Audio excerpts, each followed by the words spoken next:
5장 한국 불교와 대한불교 조계종. 한국 불교의 역사. 불교는 우리나라에 전래된 이래 우리 민족의 정신과 문화에 지대한 영향을 끼쳐왔다. 시대를 앞서가는 새로운 사상으로, 어두운 삶의 현실에 희망과 행복을 주는 종교로, 때로는 수려하고 섬세한 문화창조의 주인공으로, 불교는 매 시대마다 우리 민족과 함께 숨쉬고 함께 발전해왔다. 우리나라 불교 역사는 크게 4시기로 나누어 볼 수 있다. 불교가 전래되어 우리 민족의 가슴에 각인되고 사상과 문화의 꽃을 피운 시기, 국교로 승상되어 제도적으로 정착된 시기, 유교에 눌려 억압받으면서도 일반 백성들에게 파고들었던 시기, 이후 기독교 등 외래 종교의 전례로 격변하는 환경 속에서 갈등을 극복하고 상생의 길을 열어가는 시기로 나눌 수 있다.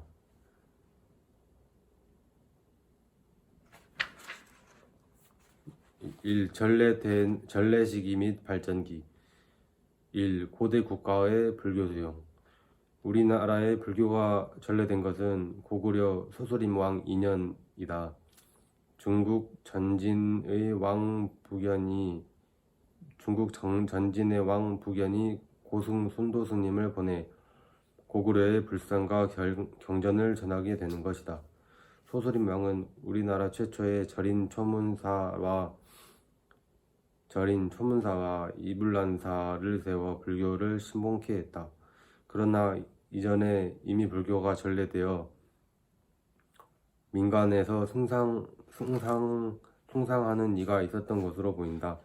이후 고구려보다 12년 뒤인 침류왕 1년에 백제의 불교가 전해진다. 인도의 스님 마라난타가 동진으로부터 바다를 건너 백제의 땅으로 들어온 것이다. 침류왕은 백제인 10명을 마라난타 스님의 제자로 출가시켜 백제에 본격적으로 불교를 홍보했다. 신라의 불교 수용은 고구려나 백제에 비해 순탄하지 않았다. 토독신앙을 중시하는 귀족들의 반발이 컸기 때문이다. 513년 왕위에 오른 버풍왕은 불교를 나라와 자신의 정신적 지주로 삼으려 하였지만 귀족들의 반대에 부딪혀 성사시키지 못하고 있었다.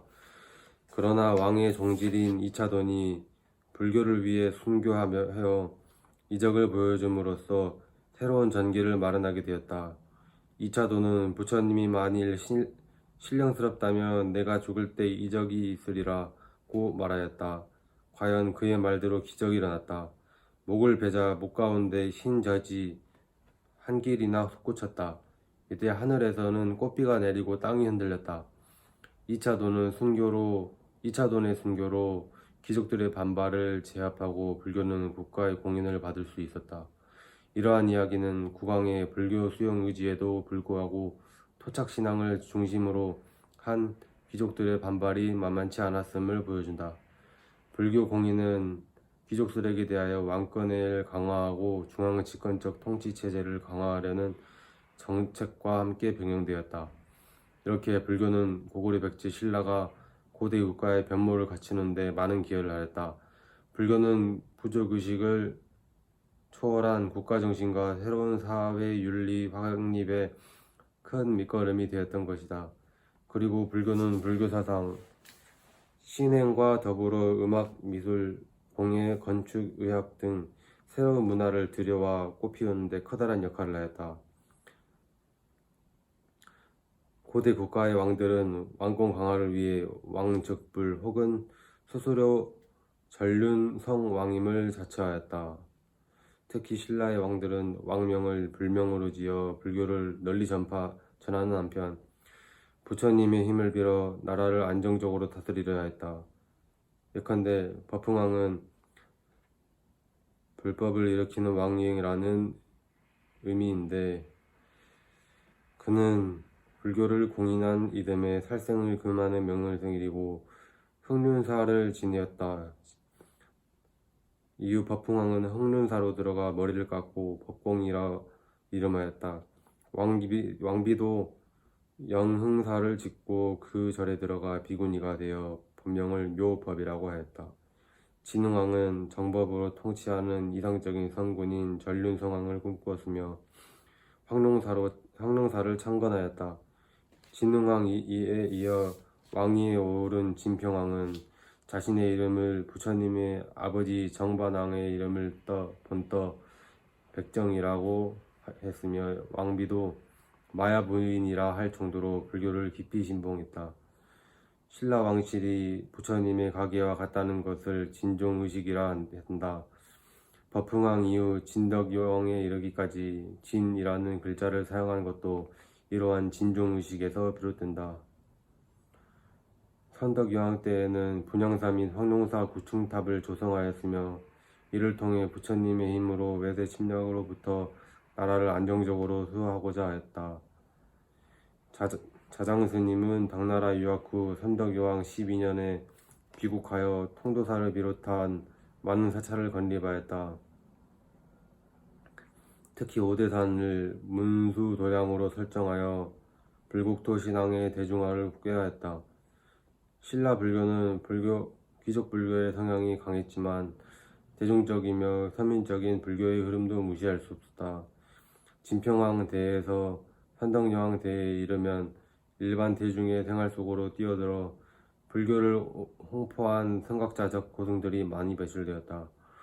대표적인 인물로 해숙 스님, 세공 스님, 대안 스님, 원효 스님을 등을 들 수 있다.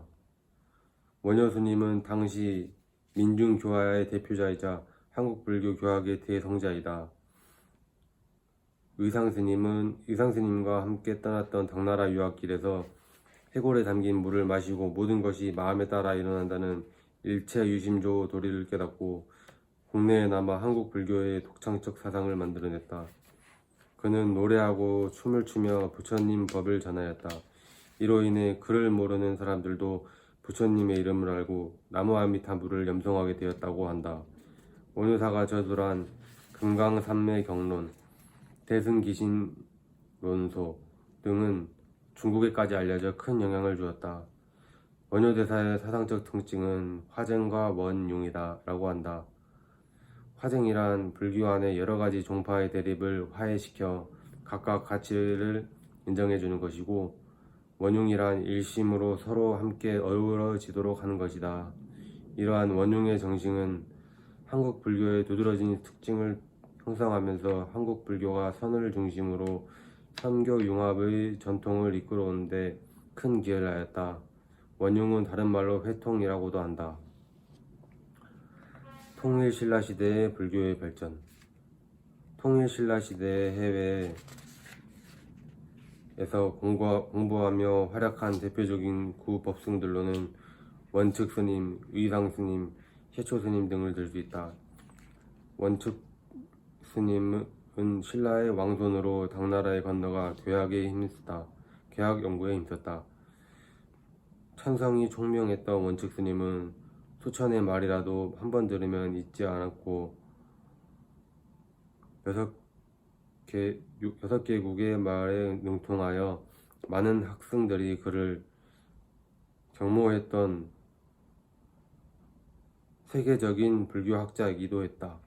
의상스님은 불교스님과 같은 시대의 인물로 원효스님과 같은 시대의 인물로 신라 화엄사를 발전시키는 등 많은 활동을 하였다.